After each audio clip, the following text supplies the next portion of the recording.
Hello and welcome to another episode of Last Week in Quantum. I'm your host, Bill Roth, self-proclaimed Silicon Valley marketing genius. This is the show where we review this week's news in the world of quantum computing, its impacts on the worlds of cybersecurity, AI, and more.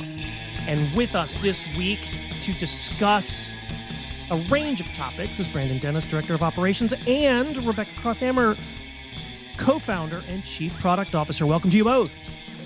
Let's do it, guys. All right, off we go. This week, we have breaking news. We first have the possible death of regular old encryption, 2048-bit encryption, via ASICs. A warning from the Five Eyes intelligence community about technology. And to kick us off, a record-breaking quantum computer that has more than 1,000 qubits. Let's get started by talking to our experts. So first off, it seems like every week, Brandon, we end up talking about some new record, and this seems to be a big leap. A record-breaking quantum computer that has more than 1,000 qubits. Tell us about it. Yeah, out of headtopics.com, Atom Computing has created the first quantum computer to surpass 1,000 qubits and could improve the accuracy of the machines. Big news, Becca. Cool, another record. Two cool things about this story. One, there are many ways to build a quantum computer, and we haven't standardized on one yet. So the last record we were probably talking about was 430-ish qubits coming out of IBM. That is a whole different architecture. That's the chandelier that you see and associate with quantum computing. This is neutral atom computing. Is a whole nother architecture. We actually got to go tour atom computing back like 4 years ago. And it's a very cool thing. Looks completely different. A bunch of mirrors and cameras and cool stuff. The net is there are many ways to build a quantum computer. This is a really good one, and it's known for being very scalable. And it's also known for the coherence times being longer than other architectures. So that is coherence time, one component of a usable qubit, right? So very exciting. First time we've seen 1,000 qubits. We will be seeing a lot of really exciting announcements in the world of qubit count. Again, keep in mind, it's not just about how many, but it's how you can use them. So coherence times being one part of that. There's a whole nother architecture. A company called PsiQuantum is doing another thing. There's a rumor going around the quantum rumor mill that they'll have a big announcement at the end of this year. Now that's notable because PsiQuantum is the company known for saying we're not going to make any announcements until we hit 1 million qubits. Their thing is we're going to make the first usable quantum computer. So stay tuned. Really excited for Ben Bloom and Atom Computing. Huge breakthrough and more to come. Awesome. The quantum rumor mill sounds like a title for another podcast. So, hey folks, before we continue, fun fact, did you know that bad actors and nation states are collecting your encrypted data today so they can decrypt it when a large enough quantum computer comes around? QSecure can help with that. Subscribe to our channel and stay up to date with all things quantum. So our second article has to do with a really interesting article that there's potentially some ASICs out there, specific semiconductors that could shatter 2048-bit RSA encryption. Brandon, tell us about it. And I'm very excited that Rebecca's on the call for this one. Work for a virtual company, but this is the word around the virtual water cooler currently. And it was an article that came out of Security Week talking about MIM computing ASICs could shatter 2048-bit RSA encryption. The caption from this one, San Diego-based MIM computing is researching the use of in-memory processing application-specific integrated circuits to potentially crack 2048-bit RSA in real time. Becca, can you break that down for us, please? Yes, sir. Why are we talking about this when we're on a quantum podcast? Well, if you are watching this, you are a fellow quantum nerd, and you know by now that quantum computers at a certain scale break things like RSA 2048, the encryption that we rely on to keep our data safe. Now, What's happening here is this is an announcement about how this company, Men Computing, can use an ASIC. And what an ASIC is a specially designed chip for a special purpose to solve the same problem and essentially break our cryptography.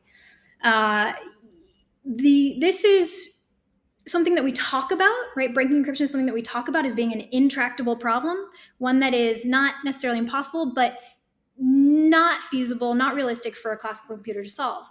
Now, the job of computer scientists is to break through those barriers constantly and continuously expand the world of solvability, right?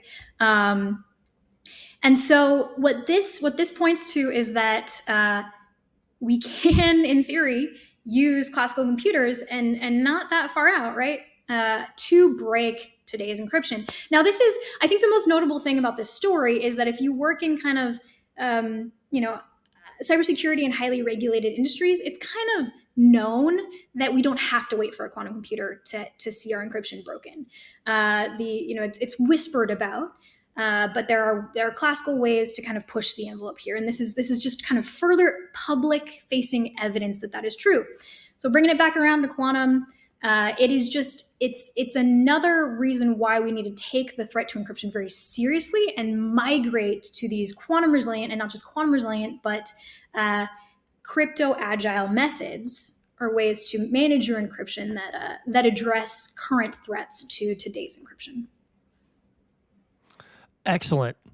The next article that comes up is actually about nation states stealing technology secrets. I think there was a warning that came out from the Five Eyes intelligence community. For those of you not familiar, there is an intelligence sharing agreement that's been around since 1941 between the US, UK, Canada, Australia, and New Zealand. Got some television play, didn't it, Brandon? Yeah, 60 Minutes. I caught the commercial just about to turn on Sunday Night Football this past weekend, and this one really caught my attention. So the summary of the segment on 60 Minutes, the FBI Bureau Director Christopher Wray told 60 Minutes his main concern is not an organized attack, but lone actors.